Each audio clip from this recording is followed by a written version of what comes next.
নমস্কার, আপনারা দেখছেন গ্লোব টিভি। সবার পাশে সবার সাথে গ্লোব নিউজ নিয়ে এখন আমি ত্রিপর্ণার রয়েছি আপনাদের সঙ্গে। এক নজরে দেখে নেব আজকের বিশেষ খবর। সেনাবাহিনীর প্রস্তুতি ও প্রযুক্তিগত সক্ষমতার জোরালো প্রদর্শন।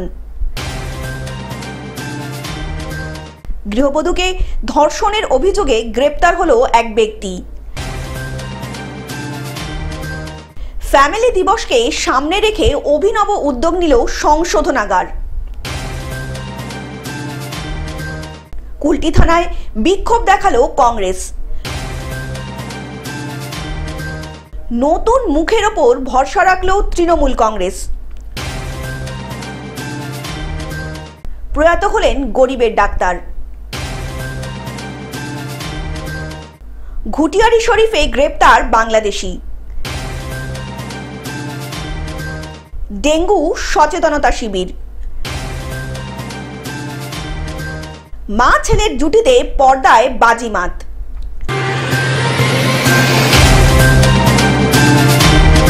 আসছি বিস্তারিত খবরে।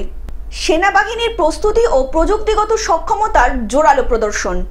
ভারতীয় সেনাবাহিনী উত্তরবঙ্গের তিস্তা ফিল্ড অ্যান্ড ফায়ারিং রেঞ্জে আয়োজন করল একটি বৃহৎ পরিসরের সমন্বিত ফিল্ড এক্সারসাইজ, যার নাম তিস্তা প্রহার। মহড়ায় অংশগ্রহণ করে পদাতিক বাহিনী, কামান বাহিনী, সাঁজোয়া ও যান্ত্রিক পদাতিক ইউনিট, প্যারা ফেসাল স্পোর্টস, সেনা, বিমান শাখা, ইঞ্জিনিয়ারিং এবং সিগন্যাল কর্পস। এই মহড়ায় নবনিযুক্ত অত্যাধুনিক অস্ত্র, সামরিক প্ল্যাটফর্ম এবং উন্নত প্রযুক্তির ব্যবহার ও কার্যকারিতা যাচাই করা হয়, যা সেনাবাহিনীর আধুনিকরণের প্রতিফলন। অন্যদিকে সেনাবাহিনীর পক্ষ থেকে জানানো হয়েছে, তিস্তা প্রহার শুধু একটি অনুশীলন নয়, এটি যুদ্ধক্ষেত্রে যুগোপযোগী প্রযুক্তি সমন্বিত কমান্ড এবং সর্বোচ্চ প্রস্তুতির একটি সুস্পষ্ট উদাহরণ। এর মাধ্যমে সেনাবাহিনী আবারও প্রমাণ করল যে তারা দেশের প্রতিরক্ষা ও নিরাপত্তা নিশ্চিত করতে সর্বদাই প্রস্তুত। জলপাইগুড়ি থেকে সায়ন সেনের রিপোর্ট, গ্লোব নিউজ। গৃহবধূকে ধর্ষণের অভিযোগে গ্রেপ্তার হলো এক ব্যক্তি। দক্ষিণ 24 পরগনার ভাঙড় থানার রঘুনাথপুর এলাকায় 35 বছরের গৃহবধূকে ধর্ষণ করার অভিযোগ উঠল 50 বছর বয়সী সাফিক মোল্লা নামে এক ব্যক্তির বিরুদ্ধে। অভিযোগ, 2 বছর ধরে বিয়ের প্রতিশ্রুতি দিয়ে ওই বৃহত্তরের সঙ্গে শারীরিক সম্পর্ক স্থাপন করে অভিযুক্ত। বর্তমানে ওই গৃহবধূ গর্ভবতী। গৃহবধূ ও তার পরিবারের সদস্যরা থানায় লিখিত অভিযোগ দায়ের করেন। সেই অভিযোগের ভিত্তিতে অভিযুক্তকে গ্রেপ্তার করে পুলিশ। শুক্রবার অভিযুক্ত সামিক মোল্লাকে বারুইপুর মহকুমা আদালতে পেশ করা হয়েছে। পুলিশ সূত্রের খবর, অভিযুক্তকে জিজ্ঞাসাবাদের জন্য রিমান্ডে নেওয়ারও আবেদন জানানো হবে। এই ঘটনায় রঘুনাথপুর এলাকায় চাঞ্চল্য ছড়িয়েছে। পুরো বিষয়টি নিয়ে তদন্তে নেমেছে ভাঙড় থানার পুলিশ। বাড়ির পাশে একজনা ওনার সঙ্গে 2 বছর ধরে সম্পর্ক করেছে বিয়ে করার আশায়। এবার ওনার সঙ্গে সম্পর্ক করতে করতে প্রেগনেন্ট হয়ে গেছে। তারপরে ওনাকে বলছে যে আমি এরকম অবস্থা হয়ে গেছে, কি করব। উনি বলছে আমি তুই বাড়ি থেকে এনেছিস, তুই জানিস কি করবি। যখন মানতে চাইছেন 8 মাস হয়ে গেছে, সবাই জিজ্ঞাসাবাদ করছে, করার পরে তারপরে ওর নাম বললো, মানে সবাইকে নাম বলেনি, যে শফিক মোল্লা ওর নাম। দক্ষিণ 24 পরগনা থেকে বাবলু প্রামাণিকের রিপোর্ট, গ্লোব নিউজ। ফ্যামিলি দিবসকে সামনে রেখে অভিনব উদ্যোগ নিল সংশোধনাগার। আন্তর্জাতিক ফ্যামিলি দিবসকে সামনে রেখে শুক্রবার ডিসিক লিগ্যাল সার্ভিসের উদ্যোগে এবং পশ্চিম বর্ধমান পুলিশ ও প্রশাসনের সহযোগিতায় 5 জন বন্দীদের পরিবারের সদস্যদের সংশোধনাগারে নিয়ে আসেন। আমরা আজকে এই হিস্টোরিক্যাল মোমেন্ট ক্রিয়েট করতে পেরেছি। আমি স্পেশালি সবাইকে ধন্যবাদ জানাবো, জজ সাহেব, specially DLSC secretary madam Amrapali Chakraborty ম্যাডামকে। এদিন পশ্চিম বর্ধমান জেলা আদালতের বিচারক, district legal service secretary Amrapali Chakraborty, Asansol সদরের মহকুমা শাসক বিশ্বজিৎ ভট্টাচার্য, আসানসোল বিশেষ সংশোধনাগারের সুপার চান্দেই হাইত, আসানসোল দুর্গাপুর পুলিশ কমিশনারের ডিসি সেন্ট্রাল ধ্রুব দাস সহ প্রমুখ নেতৃবৃন্দদের উপস্থিতিতে বন্দীদের পরিবারের সঙ্গে দেখা করানো হয়। আমরা একটি দেখলাম যে একটি মেয়ে, বাচ্চা মেয়ে, তার মাকে এই অনেকদিন পরে প্রথম দেখি, প্রায় 4 থেকে 4.5 বছর এই জাতীয় অনুষ্ঠান। কালকে ইন্টারন্যাশনাল ফ্যামিলি ডে পালন হয়েছে।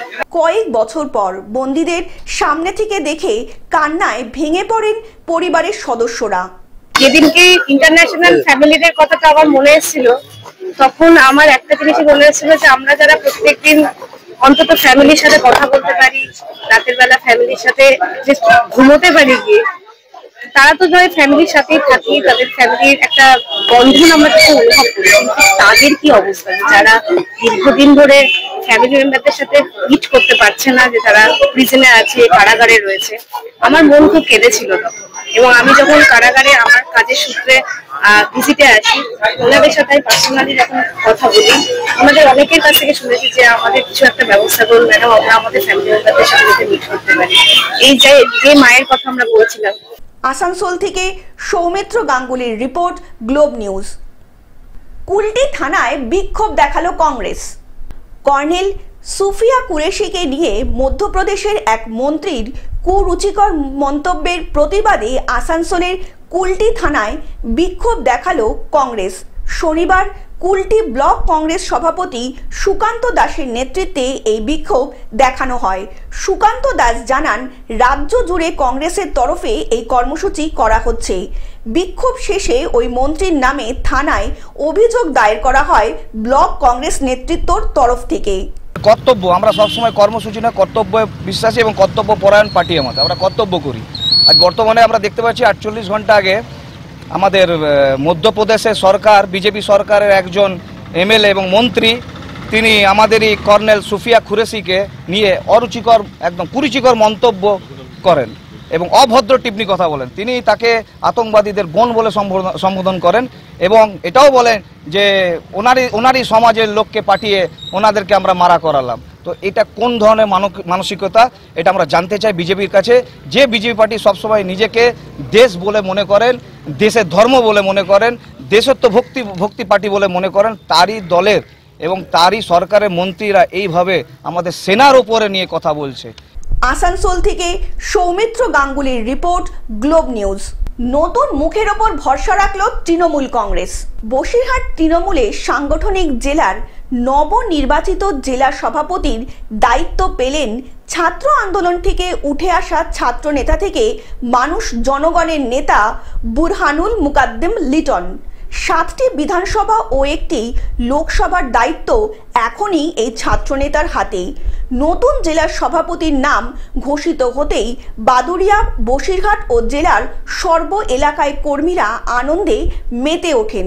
চলে মিষ্টিমুখ ও শুভেচ্ছা বিনিময় এবং সবুজ আবির মাখিয়ে মেতে ওঠে গোটা বসিরহাট সাংগঠনিক জেলা।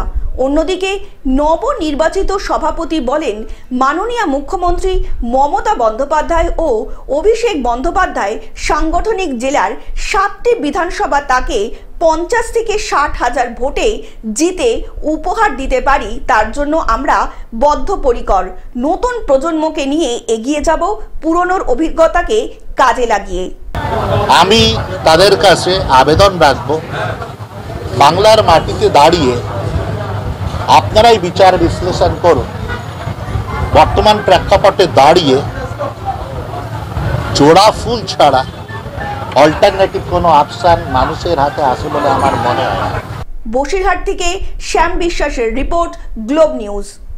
প্রয়াত হলেন গরিবের ডাক্তার।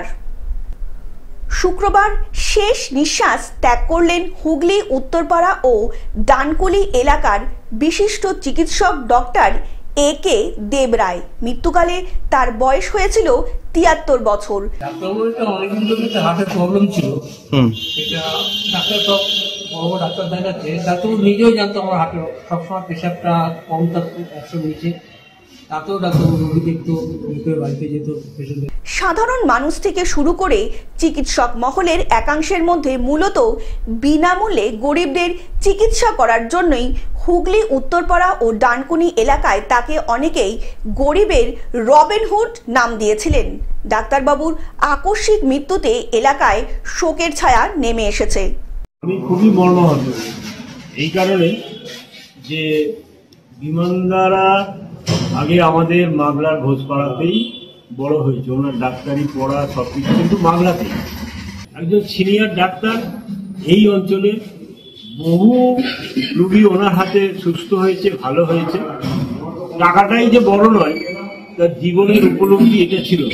হুগলি থেকে কৌশিক ঘোষের রিপোর্ট, গ্লোব নিউজ। ঘুটিয়ারি শরীফে গ্রেপ্তার বাংলাদেশি। অবৈধভাবে বাংলাদেশ থেকে ভারতে প্রবেশ করার অপরাধে ঘুটিয়ারি শরীফ হারি পুলিশ গ্রেপ্তার করল বাংলাদেশি মহিলা 27 বছরের বিউটি বেগমকে। পুলিশ সূত্রে জানা যায় 2 মাস আগে তার বন্ধু রিনার হাত ধরে বাংলাদেশ থেকে অবৈধভাবে ভারতে প্রবেশ করে। এরপর ভারতে প্রবেশ করার পর চলে মুম্বাই যাত্রা। ভারতের অন্যদিকে অবৈধভাবে ভারতে প্রবেশ করার কারণে পুলিশের চোখে যাতে ধরা না পড়ে সেই কারণেই জায়গা বদল করে চলে আসে দক্ষিণ 24 পরগনা জেলার ঘুটিয়ারি শরীফ এলাকায়। ঘুটিয়ারি শরীফের দেওয়ানপাড়ায় একটি বাড়ি ভাড়া নিয়ে থাকতে শুরু করেন ওই মহিলা। এলাকায় ভিক্ষুকের কাজ করে সংসার চালাতো মহিলা, এমনটাই পুলিশ সূত্রের দাবি। দক্ষিণ 24 পরগনা থেকে বাবলু প্রামাণিকের রিপোর্ট, গ্লোব নিউজ। ডেঙ্গু সচেতনতা শিবির। জাতীয় ডেঙ্গু দিবসের ডেঙ্গু মশাকে নিধন করতে, ডেঙ্গুকে প্রতিরোধ করতে, এলাকাবাসীকে সচেতন করতেই শুক্রবার চুচুড়া কোদালিয়ার এক গ্রামে পঞ্চায়েত বিশেষ কর্মসূচি গ্রহণ করা হলো। ডেঙ্গু প্রতিরোধ করতে সচেতনতা পদযাত্রাও করা হয়। বলেছি আজকে ডেঙ্গু প্রতিরোধ দিবস, তো চুচুড়া মগরা ব্লক এবং চুচুড়া মগরা পঞ্চায়েত সমিতির উদ্যোগে এবং কোদালিয়া 1 নম্বর পঞ্চায়েতের সহযোগিতায় আজ আমরা আজকের দিনটা পালন করছি। এই পদযাত্রায় অংশগ্রহণ করেন হুগলি জেলা পরিষদের কর্মাধ্যক্ষ নির্মাল্য চক্রবর্তী, স্বাস্থ্য কর্মাধ্যক্ষ দেবী প্রসাদ রক্ষিত, ব্লক সভাপতি শুক্লা চ্যাটার্জি সহ একাধিক বিশিষ্টজনেরা। পদযাত্রা শেষে সভায় ভাষণ দেন পঞ্চায়েত সভাপতি শুক্লা চ্যাটার্জি। ডেঙ্গুর হাত থেকে রক্ষা পেতে নাগরিকদের সচেতন হবার আহ্বান জানান উপস্থিত অতিথিরা। আমরা ডেঙ্গু মুক্ত হতে চাই। কিভাবে হতে চাই? পরিবেশকে পরিষ্কার পরিচ্ছন্ন রাখতে হবে, জল জমতে দেওয়া যাবে না, জমা জল থাকবে না। আপনারা পঞ্চায়েত এলাকায় বাস করেন ঠিক কথাই, কিন্তু এটা পঞ্চায়েত নয়, শহর কেন্দ্রিক পঞ্চায়েত। কারণ পঞ্চায়েত নামে পরিষেবাটা সব পান শহরে। হুগলি থেকে রাজকুমার প্রসাদের রিপোর্ট, গ্লোব নিউজ। মা ছেলের জুটিতে পর্দায় বাজিমাত। পর্দায় আবারও ম্যাজিক করে দেখালেন পরিচালক নন্দিতা রায় ও শিবপ্রসাদ মুখোপাধ্যায়। একের পর এক ছবিতে নতুন চমক দিয়ে দর্শকদের মন জয় করে নিচ্ছেন এই পরিচালক জুটি। প্রাক্তন, হামি, কণ্ঠ, বেলা শেষে, বহুরূপীর পর আমার বস, রীতিমতো দর্শকদের মন জয় করে নিচ্ছে মা ছেলের এই মিষ্টি সম্পর্কের মুভিটি। রাখি গুলজার, সৌরসিনী মিত্র, শিবপ্রসাদ মুখোপাধ্যায় সহ অন্যান্য চরিত্রগুলোও যথেষ্ট আকর্ষণীয় এই মুভিটিতে। Bureau report, Globe News. Television ছাড়াও গ্লোব টিভি এখন সমস্ত সমাজ মাধ্যমে উপলব্ধ। বিস্তারিত জানতে ফোন করুন আমাদের টোল ফ্রি নম্বর 180089197744 অথবা লগ ইন করুন আমাদের ওয়েবসাইট www.globetv.in এ। গ্লোব নিউজ এখন এ পর্যন্তই। দেখতে থাকুন গ্লোব টিভি, সবার পাশে সবার সাথে। নমস্কার।